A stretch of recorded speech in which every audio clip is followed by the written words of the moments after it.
Balik tayo kay Manny Pacquiao. Nung si Manny Pacquiao ay nagsisimula pa sa kanyang boxing profession, career, siya ay isang, siguro, katawan niya kasi katawan niya, tago-tago siya si Alfred. Alfred, tayo ka nga. Kaya, mga ganyan ang katawan siguro ng Pacquiao nung unang, siya, nagsisimula sa laban. Siguro, hindi pa siya kasi ng mga maskulado. Palagay nyo, ano kaya naging dahilan? Bakit pag tinignan mo si Pacquiao, pag kumanyan, parang katawan ng parang ulo ng cobra yung katawan, malapad at talagang maskulado, parang yung mga babae, pag nakita, titigil, ay! Macho! Ganun yung tipo, sisigaw talaga macho! Palagay nyo, paano siya nagkaganon? Bakit sa dumating sa punto ng kanyang katawan ay naging masculine, muskulado, at talagang isang suntok lang niya siguro 10 kabang bigas ang katumbas mo pag dinaganan ka. Kaya masuntok na talagang taob Hindi makakatayo pag napulungan ka sa panga. Ganon katindi yung suntok niya. Pero bago sa dumating sa puntong yun, alam niyo ba kung paano nangyari yun? Merong mga proseso nangyari sa buhay niya na pinagdaanan niya at pinagtagumpayan niya sa buhay. Especially yung pag-train ng kanyang mga muscles. Yung pag-gising ng umaga, mag-jogging ng umaga, pagdating ng hapon, mag-jogging, disiplina, pagkain, disiplina sa pagkain, at lahat ginagawa niya ng disiplina.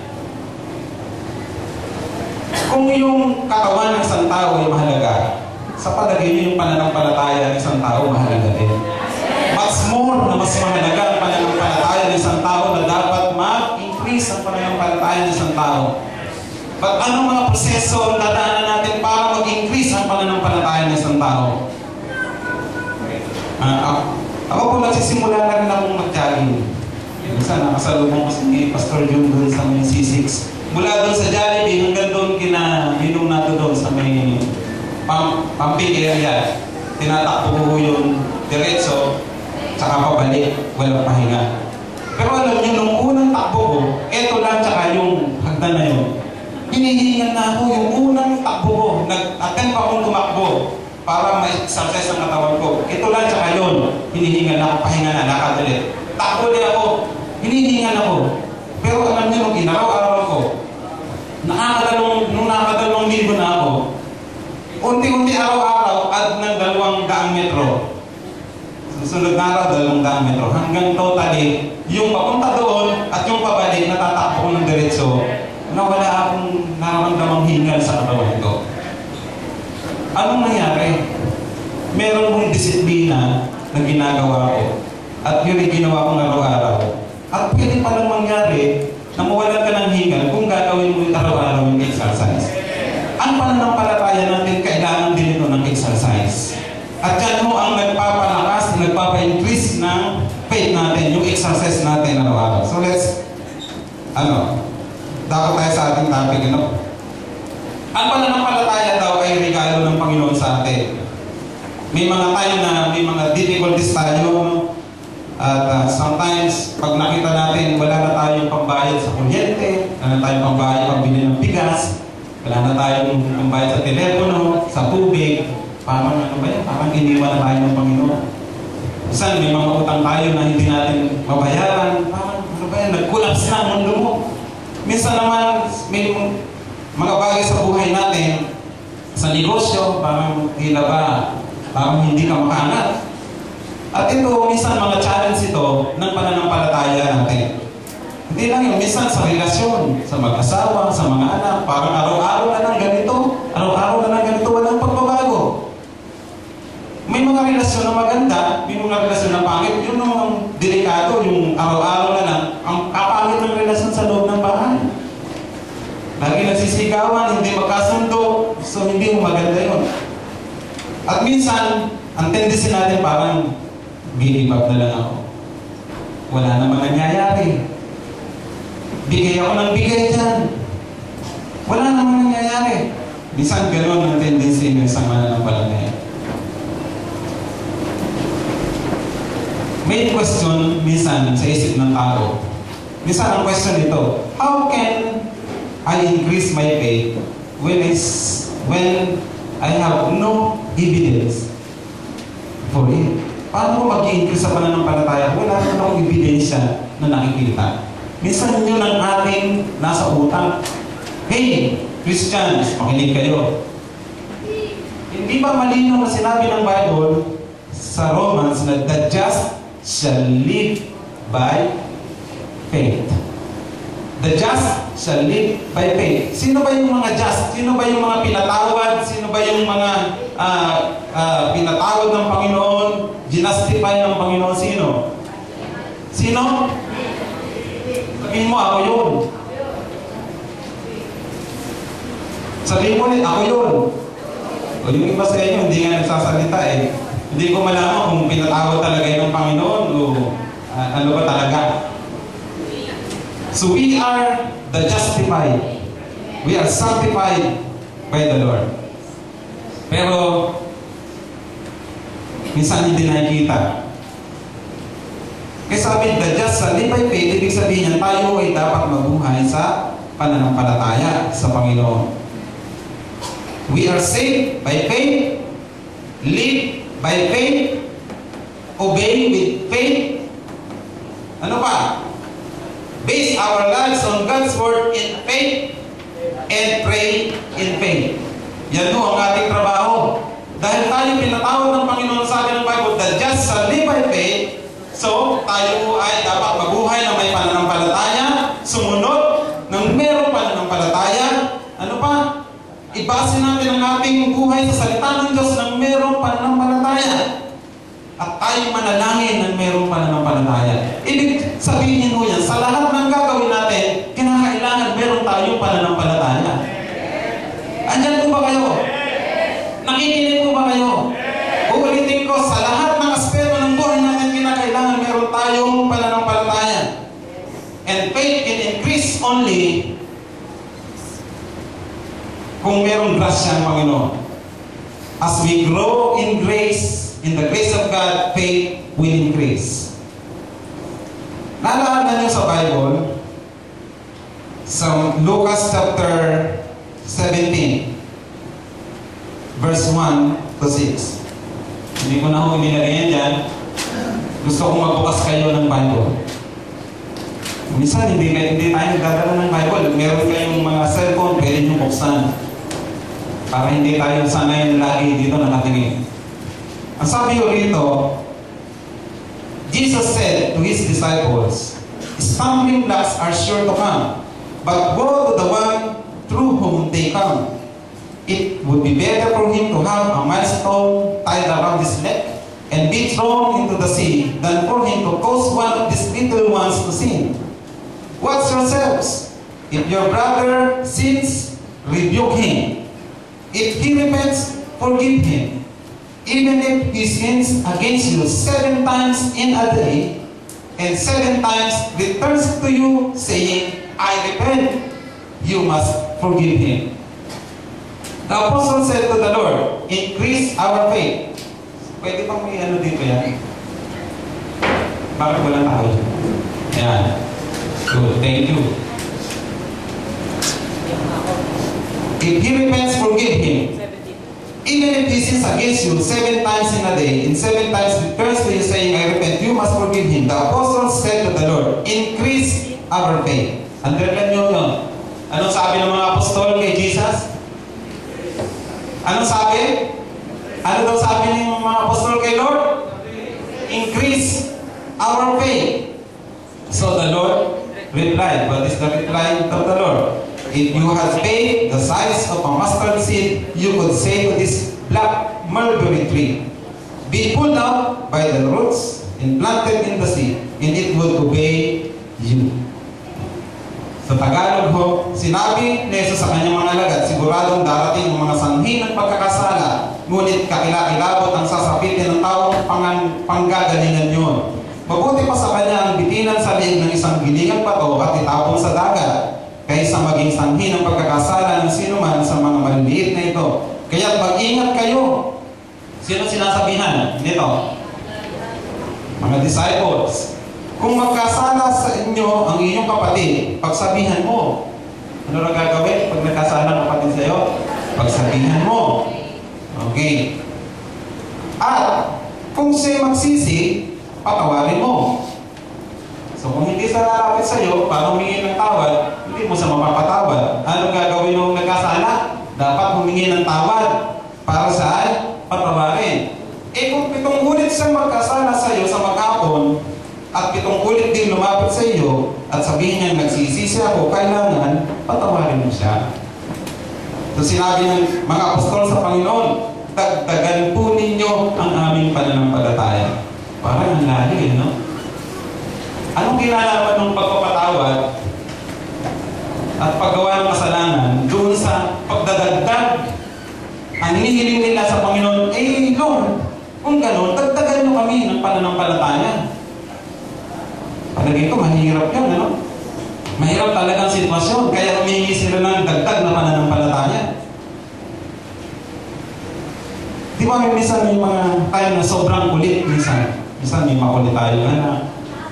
Minsan gusto na natin kung mawala no? Minsan gusto na natin magwala. O minsan, asawa naman.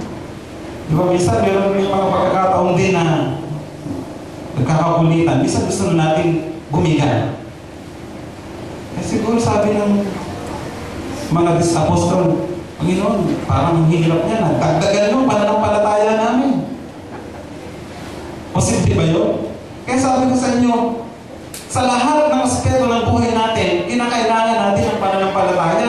Hindi lang para magkapera ka, hindi lang para magka-boyfriend ka, hindi lang para magkatrabaho ka. Sa lahat ng aspeto, kailangan natin ang pananampalataya. Even sa kaligtasan, kailangan natin ang pananampalataya. At sabi ng Panginoon sa kanila, tubukan ng Panginoon kung inyong pananampalataya ay maging sindaki ng butil ng mustasa, masasabi ninyo sa punong ito ng sikomoro, magbubunot ka at matanim sa dagat, at susundin kayo nito. So mula doon sa pananampalataya sa kaligtasan, tungo sa isang malaking pananampalataya, nagsip ang Panginoon. Mula sa maliit, parang wala lang, hanggang sa mas malaking pananampalataya. Mas lalo yata yun, komplikado. Mga kapatid sa Panginoon, posible na magkaroon tayo ng mas malaki at mas greater faith.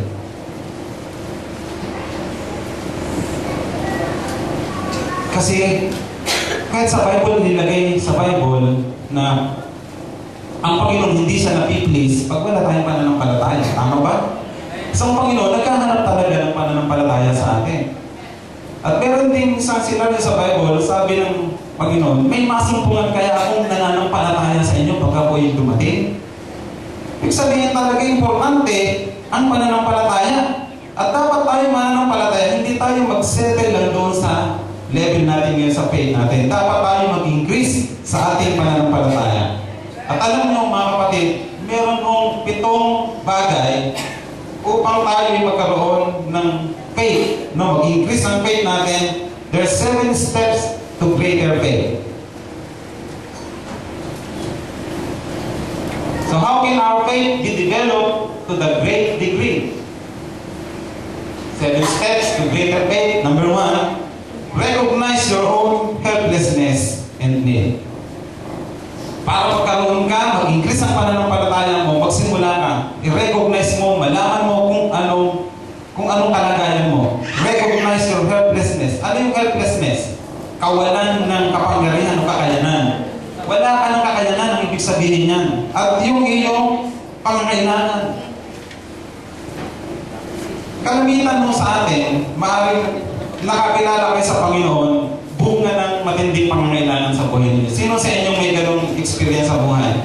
Nakakilala kayo sa Panginoon nung meron kayong may sakit o may namatay sa pamilya ninyo. Sino merong ganong klase ng Oh. So, iba-ibang klase ng bago kayo nakakilala sa Panginoon, may iba-ibang klase kayong na-experience sa buhay. Ang iba naman ay sa tindi ng kawalan. Ang iba naman dahil sa anak. Meron akong kapatid, meron tayong kapatid dito, nakakilala sa Panginoon dahil sa anak niya. Sobrang kulit. Hindi niya kayang supilin. at kanyang in-offer na sa Panginoon para siya ay mabago. So yun ay ginamit ng Panginoon para siya ay makakilala sa Panginoon. So maraming paraan. Minsan sobrang down na ang negosyo, minsan ang buhay ninyo ay sobrang baon na sa utang, wala na kayong malapitan.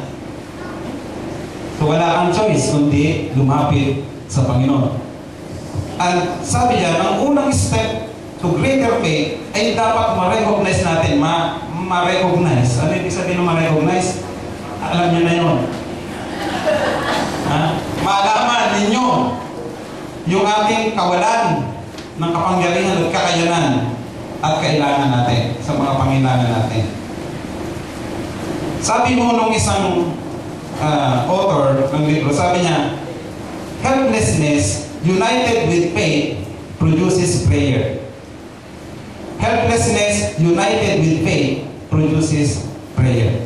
So, pag dumating sa punto na wala ka ng malalapitan kundi ang Panginoon, ito yung nagtutulak sa atin para tayo ay makapanalangin. Tama ba yun? Sino na-experience sa buhay niya? Na wala na kayong malapitan, kahit sino, ayaw na kayong tanggapin. Anong ginawa mo? Lumuhod sa Panginoon. May problema ka sa pera, wala kang malapitan. Lahat na, kinunan mo para makautang ka, pero wala kang nautangan. Pero isang beses lang lumuhod ka sa Panginoon at sinabi mo, Lord, kailangan ko po ito. At isang bigla, binigyan ka ng Panginoon assurance. Naranasan niyo ba ito? So, yung ating kawalan ng kakayahan, ito ang nagtutulak para tayo ay manampalataya sa Panginoon. At dapat talaga ganoon. Pag wala ka ng masuungan, balik ka sa Panginoon. Kaya wala tayong choice. Babalik at babalik tayo sa Panginoon. So helplessness is the first step in the ladder of faith. Faith requires you to take initiative. So kaano man ka-imposible isang bagay, pag meron kang pananampalataya, meron mong initiative ito sa sarili mo para mag-move forward.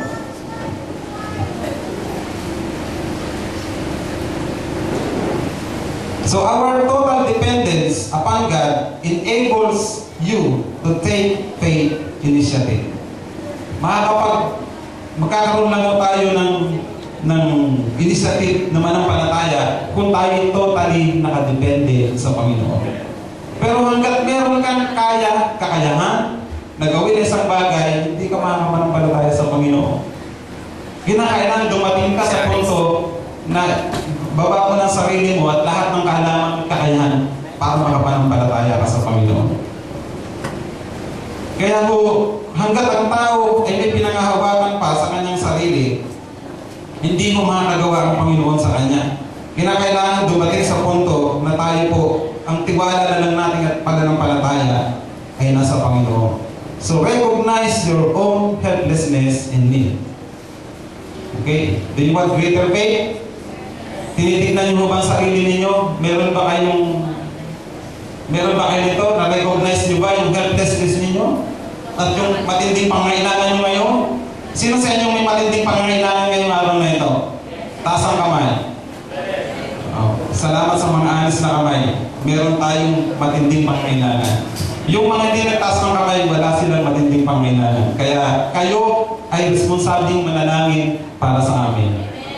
Hello? Bilang mga kapatid sa pananampalataya, dapat yung mga walang problema matindi, kayo'y nananalangin sa mga may mga problema matindi. Pwede ba yun? Pwede ba namin maasahan yun? O kaso liyan mayroong matinding pangangailangan yung umaga, taas ang kamay.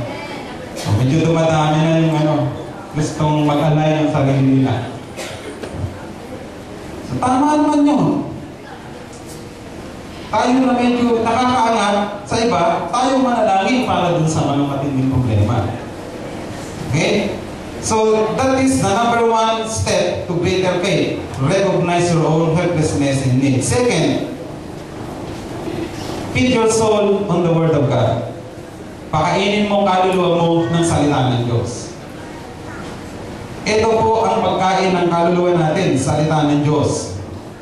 Sabi ng Romans chapter 10, verse 17, faith comes from hearing the message, and the message is heard through the word of Christ. Saan daw ho nagsisimula pananampalataya? Sa pakikinig ng salita ng Diyos. Kaya mas marami kang napapakinggan ng salita ng Diyos, mas malaking posibilidad na mas mabilis kang umalang ka sa pananampalataya mo. Mas mabilis tumaas ang faith mo kung mas marami kang napapakinggan sa salita ng Diyos. Posible yun. Amen? Depende na lang yun sa tao. Kung meron din mga tao na nakikinig lang, pero tulog naman. Nandun nga, nakaupo, pero wala sa sarili. Tulog. Ang iniisip si Pacquiao, ano na kaya nangyari kay Pacquiao? Ano na kaya nangyari sa laban ni Pacquiao mo?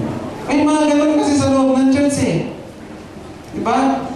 Ay, mamaya, alas 10, hinihintay ako ng best friend ko, ng BFF ko, doon sa ano. So yun, baka iniisip mo, wala talagang papasok na salita ng Diyos sa'yo. Kahit na andito ka, pakinig ka ng pakinig, pero hindi ka naman talaga nakikinig. O, tignan mo yung matabi mo kung nakikinig talaga yan. Baka yan ay out of mind, out of somewhere. So, number 2 point is that you have to feed your soul with the words of God. Faith comes from hearing the message. Saan daw nagsisimula pananampalataya? Sa pakikinig ng salita, ng mensahe ng Panginoon. And the message is heard through the word of Christ. Sa pamamagitan ng salita ng Diyos, napapakinggan natin ng mensahe. Kaya mapalad kayo. Kasi mas pinili niyong pumunta dito kaysa manood ng Pacquiao ngayon. Hello? Sabihin mo sa katabi mo, mapalad ka.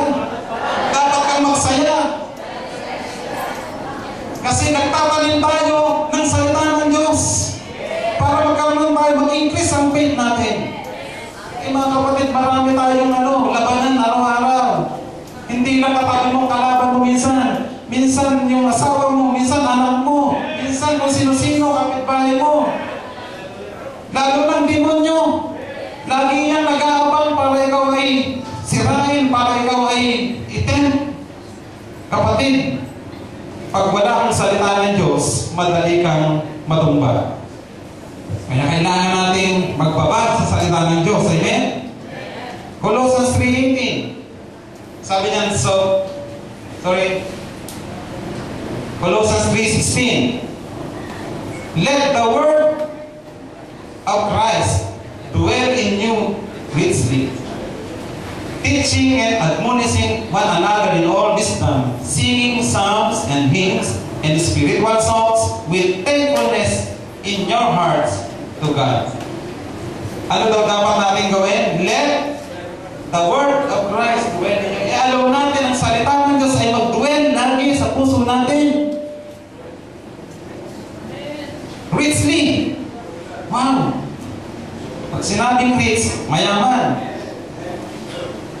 So pagyamanin natin ang salita ng Diyos sa ating puso.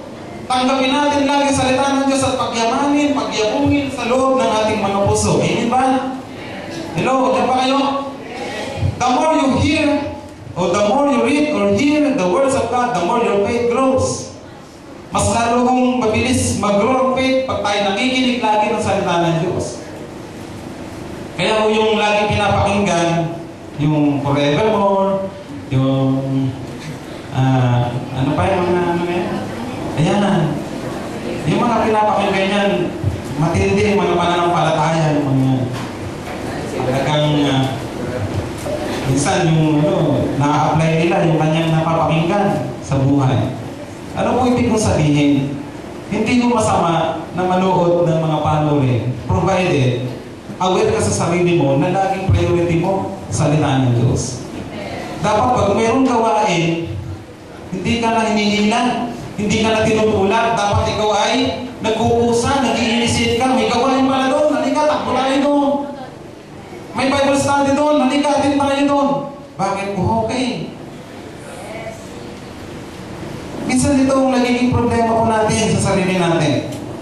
Hindi natin nagagawa kung anong pinapagawa ng Panginoon. Kaya po yung salita ng Panginoon na dapat mag-dwell sa atin, pagyamanin sa buhay natin, hindi po nagagawa. Kaya pagdating ng problema, ano yun? Sumakit lang ang balahibo, linggo, pastor, hindi ako makating. Not feeling well. Ang galing ang English pa, not feeling well. Eh ako, pag nagsabi ng member ng gano'n sa akin, anong sabi mo? Anong sakit mo? Anong nararamdaman mo? Kaya talagang, ano ko yan, tatanungin ko yan, uusisahin ko yan, kasi usasero ako eh. Anong dahilan talaga? Sumakit po ang balahibo. My God. Patawanan tayo ng Panginoon. Napakababaw na dahilan. Ay, hindi pastor, yung kuko ko. Natanggal yung isang kuko ko. Hindi ako makalakad. Hello, hindi ba kayo? Ay, pastor, yung aking anak. May sipon. Pastor, tinanghali kami ng gising. Oh my God. Tinanghali ng gising. By the way, napakarami mong ganyang dahilan. Hello? Nalalaman na namin yan, nalalaman ko yan, aminin niya yan. Pastor, wala ako noong Sunday kasi po, tinanghali ako ng gising. Hindi ko lang alam kung bakit tinanghali ng gising. Siguro, umupo sa internet, sa Facebook, Facebook doon, Facebook dito. Kontak-kontak ng mga friends. Ay, yung pa naman, masyadong nakaka-adik ko yan. Pag na-adik ka dyan, wala ka nang magagawa. Hello? Yung mahilig mag-Facebook, asang kamay. Oh, tingnan mo. May honest talaga rito. Ako, nag-Facebook din ako. Pero, hindi ko ako adik sa Facebook. Alam kong kontrolin. Pag nakita ko, okay na, tama na. Pero mo dyan, talagang paano yung selfie pa, face. Halos araw-araw makita mo yung mukha niya, nandun, nakakasawa na. Walang kasawa-sawang mag-post ng kung ano-ano. Minsan, nandun pa yung mga sinasabi, no? Lahat ng laman ng puso, nilalagay sa Facebook. Ingat-ingat po kayo sa paglalagay ng kung ano-ano sa Facebook. Okay, ano po ang point ko? Kung meron tayong time sa mga bagay na to, kapatid, much more, dapat bigyan natin ng panahon ang salita ng Diyos sa buhay natin. Gusto niyo mag-increase sa faith talaga? Talaga? Talaga? Ano dapat gawin? Ha? Ano yun? Pangalawa? Okay, also on the Word of God.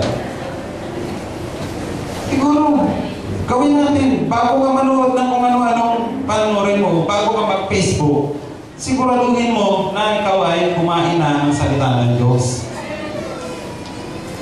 Madali pang makakamit ang spirit mo dyan eh. Kasi minsan, nag-post yung kaibigan mo. Isip ka tuloy, ako, anong ibig sabihin nun? Pati ikaw nag-meditate na yun, bakit kaya sinabi niya yun? Siguro, may ganun yun. Alam mo naman yung mga chismosa, mga susera, nagiging showbiz yung Facebook. So, instead na ma-strengthen ka, tumaas ang pananampalataya mo, hindi ka makataas. Kung baga tumatakbo ka, pero hindi ka umaalis sa posisyon mo.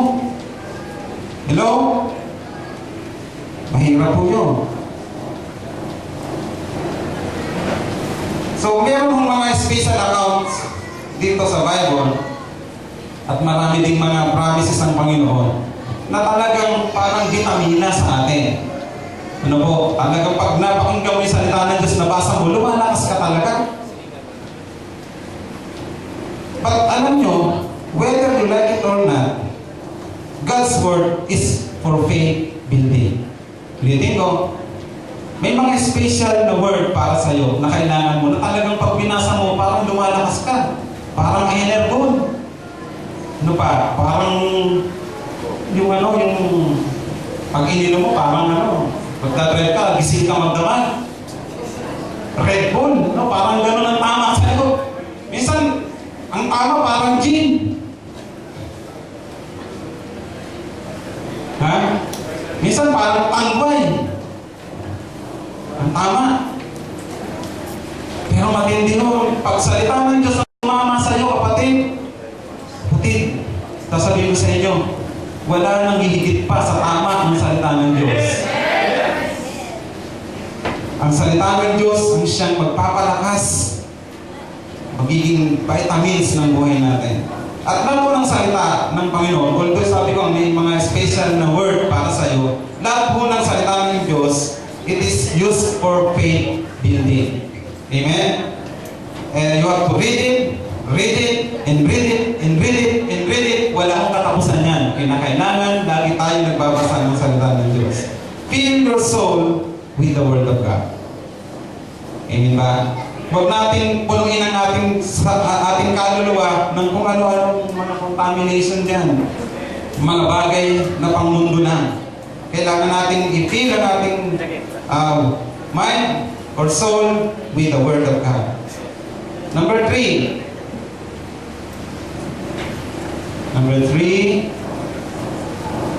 Come on. Spend adequate time in prayer. Yeah. Gusto ba natin mag-increase sa pananampalataya? Ano yung unang gagawin natin? Recognize your own helplessness and need. Second, feed your soul on the Word of God. Third, spend adequate time in prayer. Lahat po ng panalangin natin, whether ikaw yung nakahiga, nakaluhod, nakatayo, yan po ay nakakatulong sa ating paglago sa pananampalataya. Yung pag-intercede natin sa iba. Halimbawa, nakakita mo may sakit, pinanalangin mo, nag-intercede ka sa kanya. Ito ay nakakatulong sa paglago ng ating pananampalataya. Yung prayer warfare, yung pag nanalangin ka, nagpapalayas ka ng demonyo, talagang nagbabarber ka, ito ay nagpapatibay, nagpapalakas ng pananampalataya. Yung time communing with God, pag ikaw ay mag-isa lang, nakikipag-usap ka sa Panginoon, mapapalakas mo nito ang iyong pananampalataya. And of course, yung praising God, yung pagpupuri sa Panginoon, sa panalangin, ito ay nagpapalakas ng pananampalataya natin. Lahat ng ito nakakatulong para mag-increase ang pananampalataya natin. Amen ba?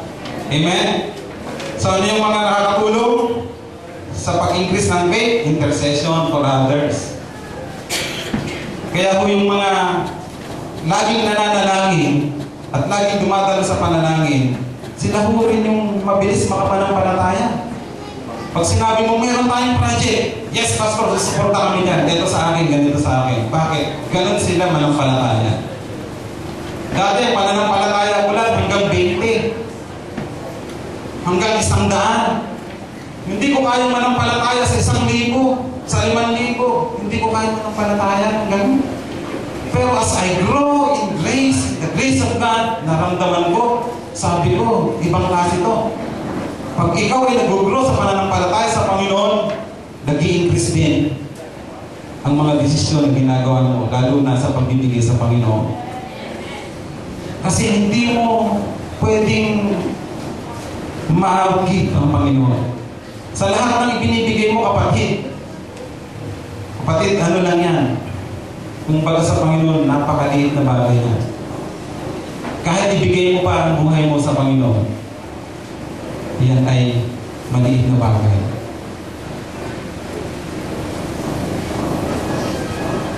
Ang ibig kong sabihin, lahat po ng binibigay natin sa Panginoon, kaya niyang palitan. Higit pa sa inaasahan mo, higit pa sa iyong pinaplano mo sa buhay mo, lahat ng ibinibigay niyo sa Panginoon, kaya ibalik ng Panginoon sa inyo. And that's how we should think bilang mga anak ng Panginoon. Amen? Pag tayo ay nagbibigay sa Lord, ito ay dapat nag-i-increase din. Number 4. Number 4. Binibigyan mo. Sorry. Intercession for others, prayer warfare, nakakatulong po yan sa pagpapalakas, pag-increase ng pananampalataya natin. Yung time na i-spend natin sa Panginoon, devotion, pagbabasa ng salita ng Diyos, sa bahay, sa kamanaro, nakakatulong mo yan. And of course, praising God in prayer will help us increase in our faith. Number 4.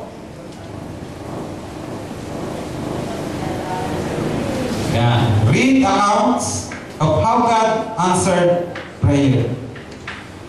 Yun yung mga accounts, mga biographies ng mga tao kung paano tumugon ng Panginoon. Doon mo sa ABA, sa 700 Club, pag kayo gusto nyong mapalakas ang pananampalataya nyo, manood kayo ng 700 Club. Ito ho'y mga testimony ng mga tao kung paano binago ng Panginoon, kung paano pinagaling ng Panginoon, kung paano binuhay ng Panginoon. Matitindi ho ang kanilang mga testimony dito. So, gusto nyo lumakas pananampalataya nyo? Iwanan nyo mo yung forevermore. Panoorin nyo yung 700 Club. Testimony ng mga taong mula sa kawalan, pinagpala ng Panginoon. Mula sa zero, sila ay naging milyonaryo.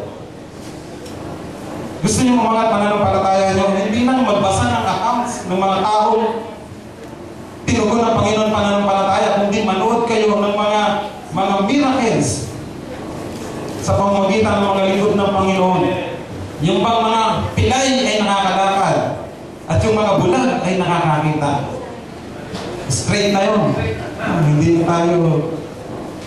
Yun po ang ating panalangin at ating mga panoorin sa ating mga bahay kung gusto nyo tumaas ang pananampalataya nyo. The accounts of great revivals. Okay. Naalala ko, merong mga books dyan dati ni Charles Finney. Binabasa ko yun. Pag medyo nalalamig ko sa panalangin, binabasa ko yung mga libro na ni Charles Finney. Si Charles Finney, matindi hong paggamit ng Panginoon sa kanya ng panahon niya. Hindi pa ho siya pumupunta sa isang city. Nagpaplano pa lang siya. Nagpipray pa lang siya. Yung mga tao doon sa lugar na pupuntahan niya, nagsisisi na ng kasalanan. Ganon katindi ang power ng anointing ni Charles Finney. Pero grabe naman din ho ang loob nito sa Panginoon. Laging nananalangin, talagang sinisik ang kalooban ng Panginoon. Nag-i-intercede sa mga tao. Kaya ho yung kanyang power ay gano'n na lamang. Pagpunta pa lang niya ng isang lugar, yung mga demonyo nagdalayasan. Grabe, ano? Parang panahon ng Book of Acts, sina Paul, sina Peter, diba? Yung panyo ni Pablo ay nakakapagpagaling. Anino lang, dumaan sa mga may sakit, bumagaling. Ganun ho ang power na pwedeng mangyari. Ang ibig ko pong sabihin, mga kapatid, tayo po kung gusto nating mag-increase sa faith, bigyan mo natin ng pansin yan. Magbasa tayo ng mga accounts on how God answered prayer. At lalo na ngayon, marami na tayong pwedeng gamitin. May internet na, media, yung mga... Alala ko yung bibitayin sa Indonesia. Sino ba yun? Ano ba yun? Binitay na ba yun? O alain mo yun? Sino nanalangin sa inyo kayo? So yung panalangin mo. Kaya maraming nakalagay doon ng comments no? Naniwala sila talagang may himala. May himala! Sabi sa TV, walang himala! May himala mo! May himala sa Panginoon. Sa mundo, walang himala. Kay Lord, may himala. Amen?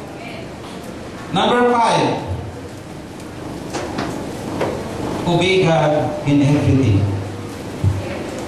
Obey God in everything. You cannot trust God fully if there is light God has given you that you have not yet obeyed. Hindi ka makakapagtiwala sa Panginoon ng full, ng punong-punong pagtitiwala sa Panginoon.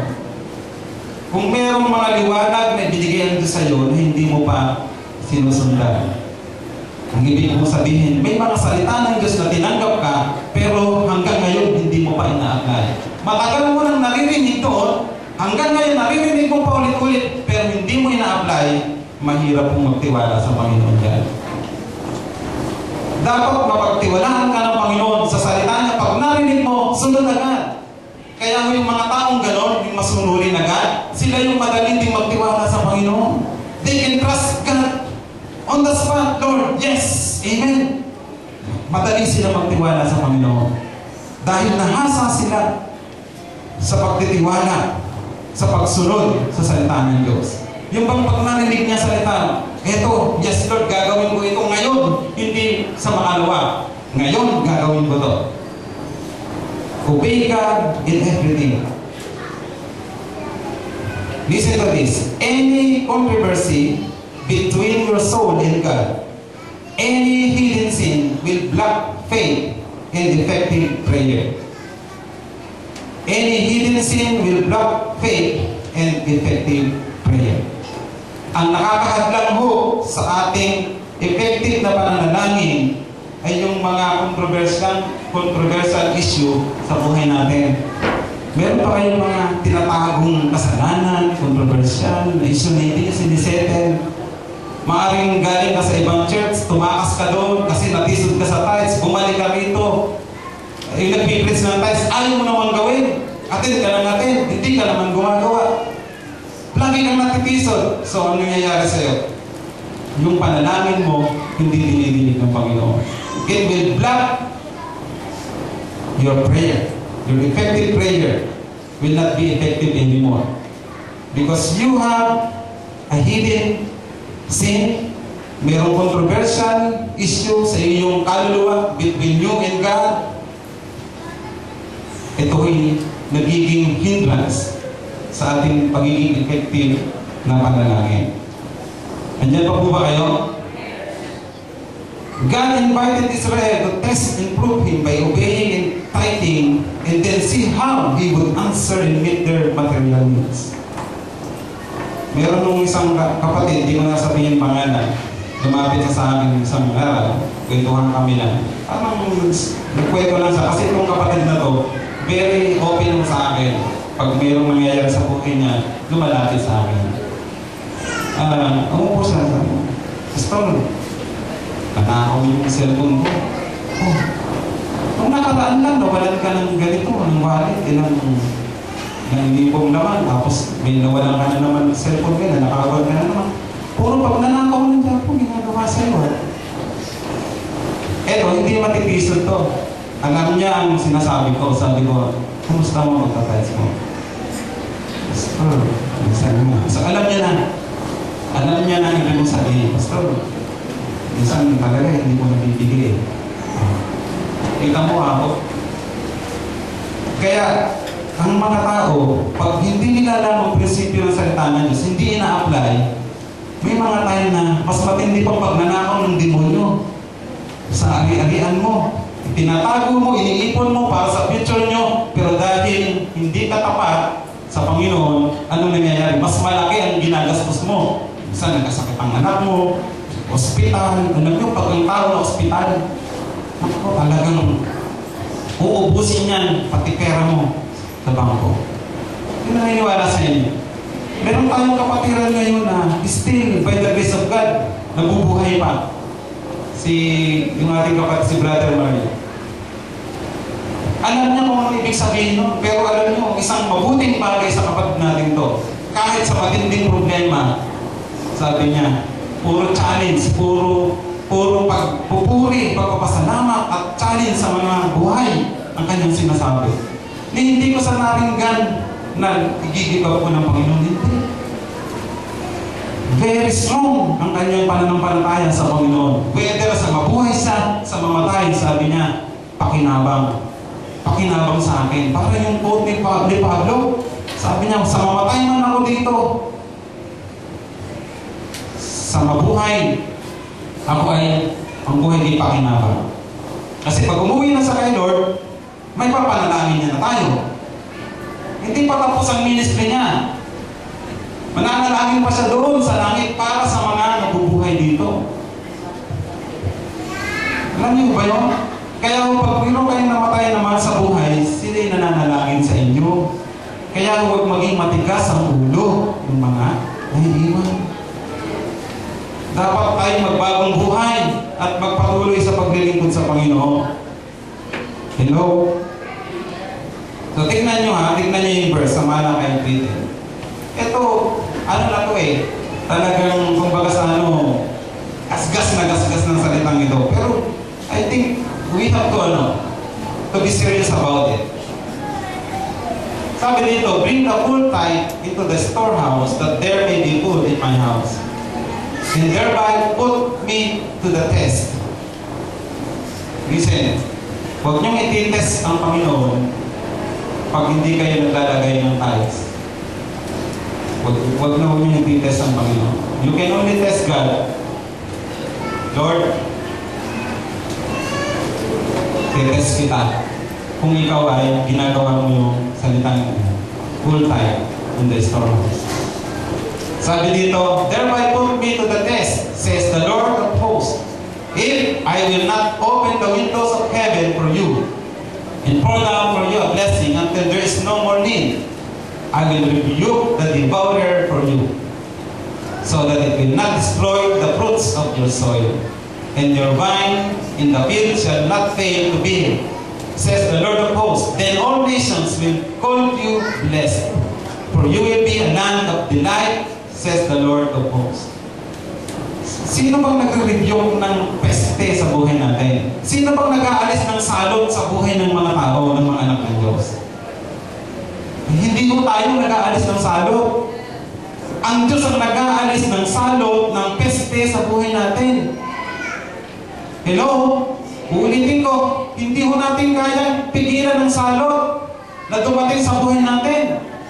Ang peste na dumating sa buhay natin. Pero kung ikaw ay tapat sa Panginoon, naniniwala ka sinasabi ng Panginoon, test me in this. Hallelujah. Tinatayuan ko itong salitang ito because I know, alam ko, nakatayo ako, nagngangaral ako sa inyo na ginagawa akong bagay na ito. Sabi ko sa kapatid kanina, yung kausap ko, yung isang araw sabi ko, sa talang buhay ko, kahit naghihirap ako, kahit marami akong utang, hindi ko kinaligtaan na ibigay ang para sa Diyos. Hello? Kaya ang sabi ko, kaya ako nandito. Masaya ako.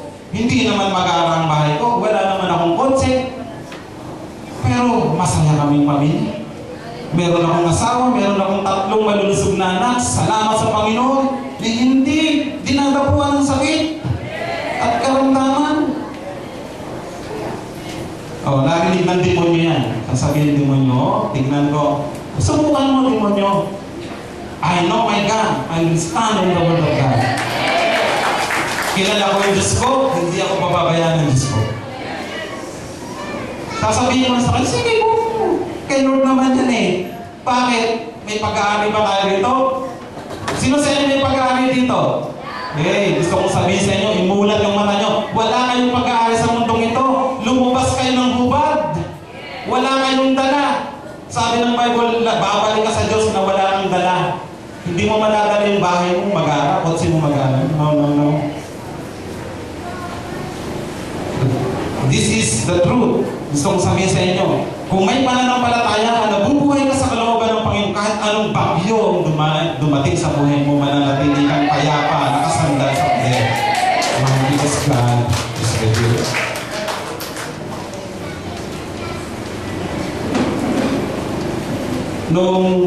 Ito, yung anak ko, dati, nasa private school. By the grace of God, napasok niya sa Taguig Science High School, o libre, may allowance pa. O ano ang problema? Wala akong problemahin. Pag sumusunod ka sa Panginoon, ang Lord ang gagawa ng way para masolusyonan ang problema mo. Gawin mo lang pinapagawa ng Lord sa iyo, si Lord ang may karapatan. Ganda nga nito eh. I will rebuke, sabi ng Panginoon. Alam niyo, pag si Lord ang nag-rebuke, kahit sinong Poncio Pilato humarang sa iyo, wala siyang magagawa. If the Lord shut the door, no one can open it. I will rebuke the devourer for you so that it will not destroy the fruits of your soil. Hindi madi-destroy yung iyong pinagpagalan. Hindi matatapon, hindi masasayang. And your vine in the field shall not fail to bear. Laging mamumunga. Hallelujah. Ang inyong mga pananim. laging mamumunga ang inyong mga pananim. Says the Lord of hosts. Then all nations, all barangay, all your family will say, will call you blessed. Hallelujah. Sasabihin ng pamilya ko sa probinsya, uy, ano nangyari sa iyo, Day? Ang ganda na ng buhay mo ngayon. Bakit ganyan ka na, Brad? Kapatid, masasabi mo, ang Panginoon ang siyang nagpala sa akin. Dahil sa pagiging tapat ko sa Panginoon, God bless me. Nakatingin sila ngayon sa iyo. Dahil sa pagpapala ng Panginoon. For you will be a land of delight, says the Lord of hosts. Ikaw ay magiging lupang, delight, magiging kagalakan ka. Ikaw ay lupang, kagalaan yan. Will be a land of delight. Alam niyo na ibig sabihin nun, di ba? Land of delight, alam niyo na yun. A delight land or land of delight. Alam niyo na yan. Magiging kagalakan kayo. Anumang lupa, sa anumang lupa, meron kayo kagalakan yan. Hindi. Maraming mag-iingit sa'yo. Maraming mag-iingit sa'yo. Pero, saan ang galing yan? Galing yan kay Lord. You will be called blessed.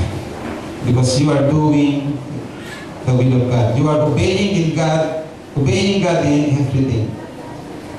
Be sure you are instantly obedient to all the life God gives you. Okay? Maging tayo, masunurin agad tayo. Pag binigyan tayo ng Lord ng enlightenment, sundin natin. Huwag natin sasantabi, Lord, sandali lang muna.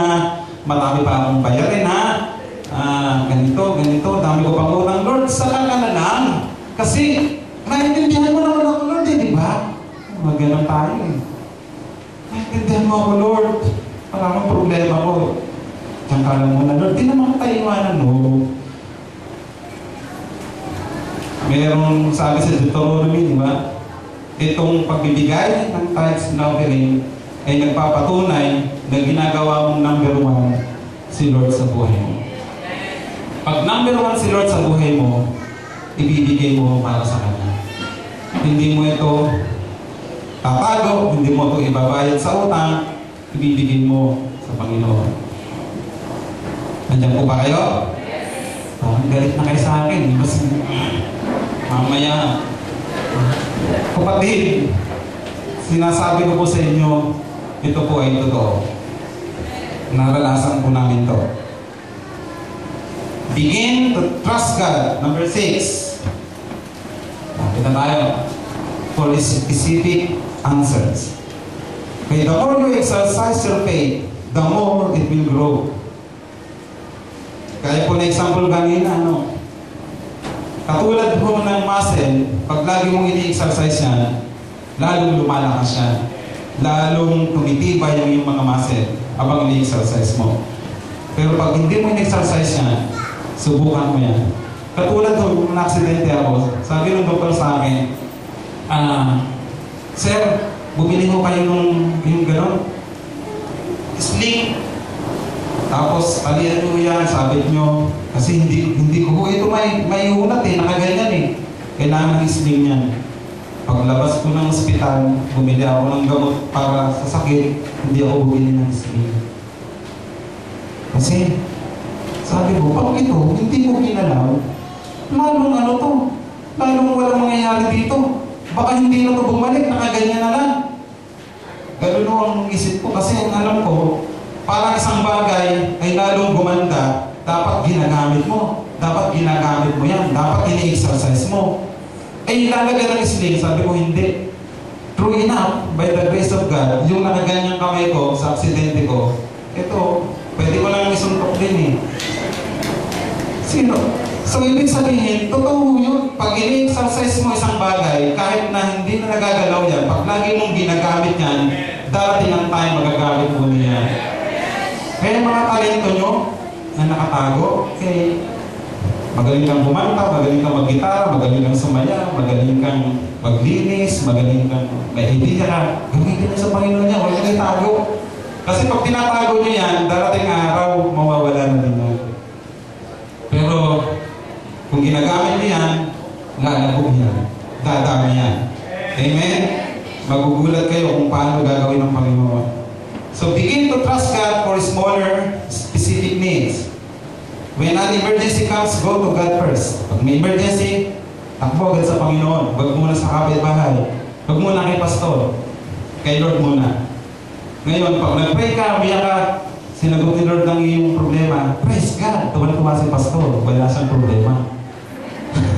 Diba? Yun ang saya namin kasi hindi ka natatakbo sa pastor, pasakit ang aking balahibo, ano gagawin ko. Hindi ka natatakbo gano'n. Kasi alam mo na, sinagot ka na ng Panginoon.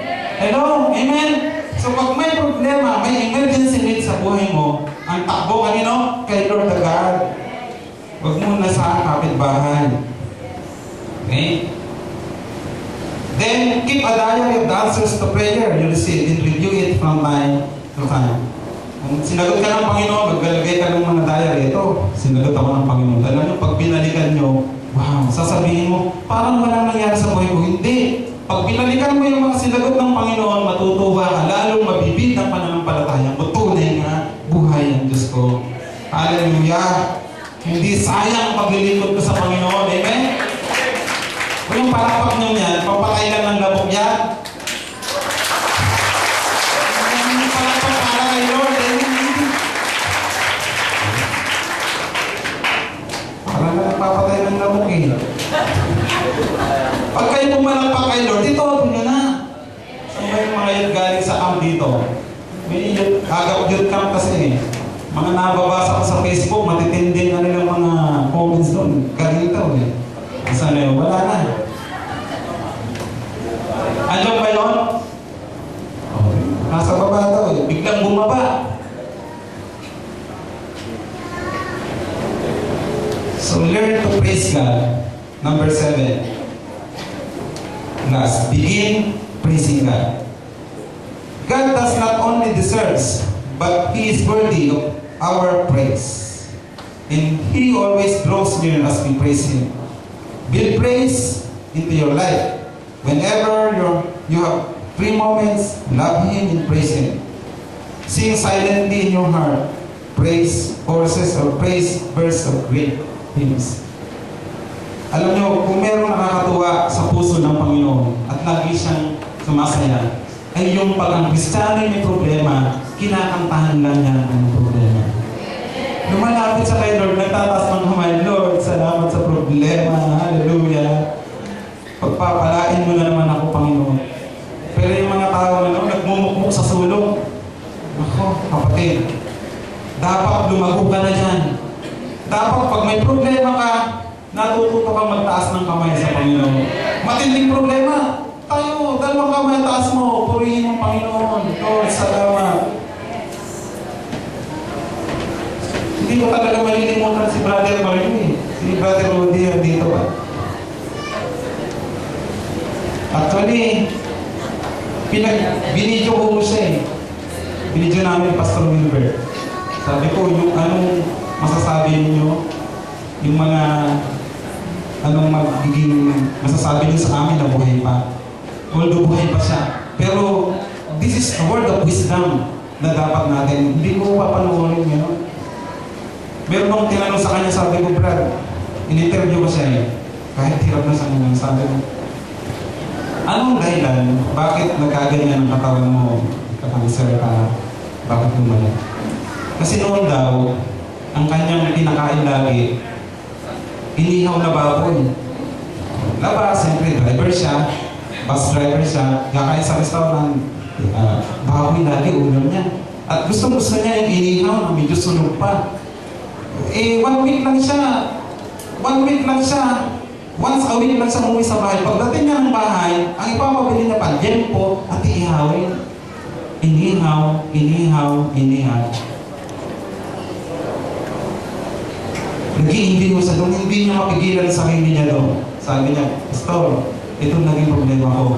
Na-born again ako 29 years ago. Nawala ang sigarilyo ko, nawala ang alak ko, nawala ang bisyo ko, pero yung bisyo ng pagkain, ng inihaw, baboy, hindi ko naalis sa sarili ko. Ito ang sinasapil ko ngayon. Lahat ng pagkain sobra, hindi maganda.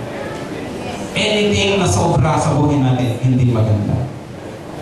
And we learn for that. Naka-video yan, hindi ko papanood sa inyo yan. In-interview ko siya talaga. At ang masasabi niya, sabi niya, alagaan ang sarili niyo. Yung templo ng Panginoon, huwag niyong sirain. Lahat ng pagkain na hindi dapat ipasa yan, huwag mong ilalagay. Hindi man yapat, inuperan ka ng maraming pagkain dyan, kakainin mo lahat. Piliin mo lang yung makakatulong sa'yo. Okay? Hindi mo sinabi, huwag na kayong kumain ng inihaw na baboy. Kung ginawa niya kasi siyempre, as driver, mahirap po yun kasi kahit nadudumi na siya, nagdadrive siya lang naman, teka muna, iwanan ko kayo rito ha, tatayin lang ako, hindi. Hindi niya magagawa yun, yun ang disadvantage sa kanya. Kasi nagdadrive siya, pag nadudumi siya, hindi siya pwedeng dumumi. Pwede siguro umihi. Pero yung dumumi siya, along the road, tumatakbo siya, hindi siya pwedeng gumawa no. Yun po isa pa, yung pinipigil mo yung pagdumi mo, lagi. Yan ay may tendency ho na hindi makatulong sa bibo mo. Kaya ho, wisdom. No, sabi ni Annabelle sa akin, Pastor, bakit mo binidyo? Sabi ko, that is the word of wisdom. Galing sa isang eksperyensadong tao na dapat maintindihan ng mga taong walang alam sa mga pinagagagawa, sa mga kinakain na okay lang ngayon. Sige, puro matamis ang kinakain mo.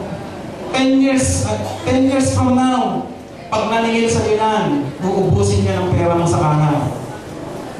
Yan ang sakit. Kaya ho, dapat maging aware ho tayo dyan. Ba't ba ako nakapunta sa sakit? Ay maganda yun. Praise God pag may sakit ka.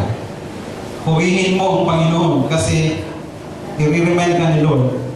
Tutulungan ka ni Lord bakit nagkaganyan ka. Salamat sa Panginoon kasi sa mga experience natin, natututo tayo. Okay, so, hindi lang worthy ang Lord, hindi lang sa deserving, but He is worthy of our praise. So, magpuri ho tayo sa Panginoon pag may problema. Make praise militant in the face of the devil. Pag matinding problema mo, mas lalo mong maging militante ka. Hallelujah! Alive, alive, alive forevermore. My Jesus is alive. Talaga naman, alive forevermore. Alive, alive. Maging militante ka. Huwag kang susuko. Kalmahan mo, harapin din mo nyo. Kahit merong problema yan, alive ka. Ewan ko lang kung di sa sumuko at takbuhan ka na. So, yung praise, nakakatulong mo yan para tumakbo mga suliranin natin. I will read to you the last verse sa 2 Chronicles chapter 20. Okay. Siguro sabay-sabay natin basahin to para kasama ko kayo. Okay ba yun? Okay, ready, go. And they rose early in the morning and went forth into the wilderness of Tekoa. And as they went forth, Jehoshaphat stood and said, Hear me, O Judah, and ye inhabitants of Jerusalem. Believe in the Lord your God, so shall you be established. Believe His prophets, so shall ye prosper. And when he had consulted with the people, he appointed singers unto the Lord, and that they should praise the beauty of holiness, as they went out before the army, and to say, Praise the Lord, for His mercy endureth forever. And when they began to sing and to praise the Lord set ambushments against the children of Ammon, Moab, and Mount Seir, which were come against Judah. And they were smitten, for the children of Ammon and Moab stood up against the inhabitants of Mount Seir, utterly to slay and destroy them. And when they had made an end of the inhabitants of Seir, everyone helped to destroy one another. Yun hong pagpupuri sa Panginoon, ito ho ay nagiging sandalan natin para sa kaaway natin. Pag tinutorture ang utak mo ng problema mo, magpuri ka sa Panginoon. Utusan mo ang sarili mo na magpuri sa Panginoon. Katulad ho ng ginawa nila, sa halip na sa dami mo ng kalaban nila Ammon, Moab, Moabites, Ammonites, lahat po ng mga ano dyan. Ites, nandiyan na, pati hindi nagtatites. Andiyan ba yun? Wala na. Wala naman. Ano sabi niya? Wala naman pala dito. When they had made an end of the inhabitants of Seir, everyone helped to destroy one another. Sila ho, nagka-laban-laban. Sa dami nila, ang sinend ho ng Panginoon, hindi ho, ni Jehoshaphat, hindi ho mga army. Ang kinuha niya ay mga, singer and musician.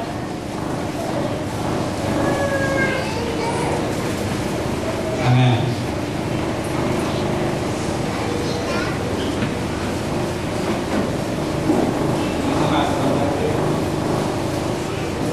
Ayan, no?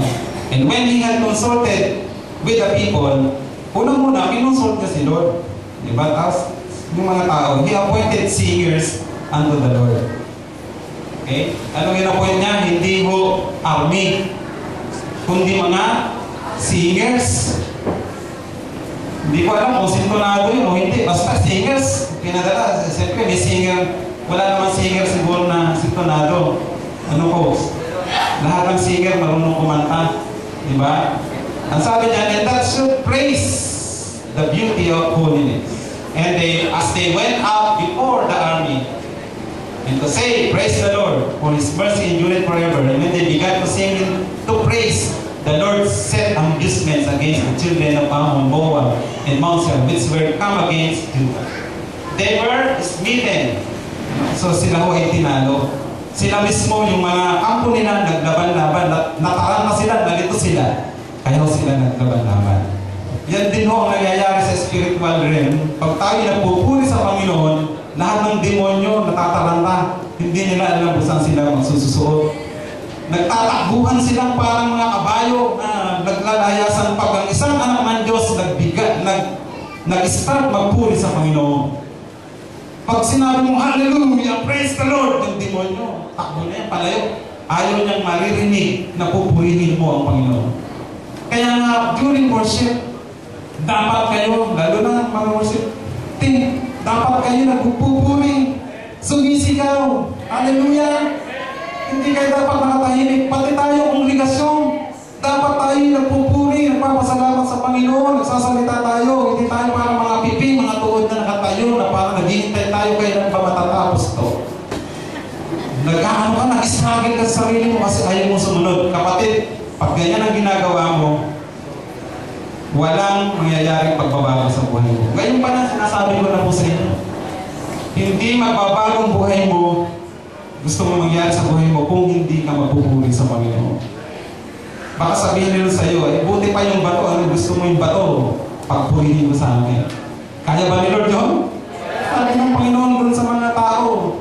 Sabi niya, oy, huwag yung sabihin na kayo anak ni Abraham. Mga ulupong kayo.